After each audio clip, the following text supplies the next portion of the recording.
बेस्टच्या तिकीट दरवाढीला मुंबईच्या डबेवाल्यांनी विरोध केलाय। भाडेवाढ टाळून कारभार सुधारण्याचा सल्ला त्यांनी दिलाय। आर्थिक स्थिती सुधारण्यासाठी तिकीट दरवाढ चुकीची आहे आणि भाडेवाढीवर मुंबई डबावाला असोसिएशनने आपलं हे मत दिलंय। लोकल आणि बेस्टची बस मुंबईच्या जीवनवाहिन्या म्हणून ओळखल्या जातात आणि महागाईच्या काळामध्ये प्रवाशांचा प्रवास हा कमी खर्चामध्ये होतो। मात्र बेस्ट बसची अशा प्रकारे भाडेवाढ करण्याचा घाट घालण्यात आलेला आहे आणि भाडं दुप्पट करण्यात येत आहे आणि त्याचा भार हा सर्वसामान्य प्रवाशांवर पडणार आहे। त्याला मुंबईच्या डबेवाल्यांनी आता विरोध केलाय।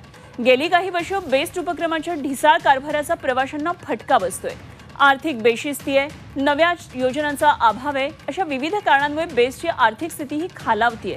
बेस्टची आर्थिक स्थिती सुधारण्यासाठी तिकीट दरवाढ करणं हे अत्यंत चुकीचं आहे आणि भाडेवाढ न करता बेस्टचा कारभार नक्कीच सुधारेल असं मत मुंबई डबेवाला असोसिएशनने व्यक्त केलेलं आहे।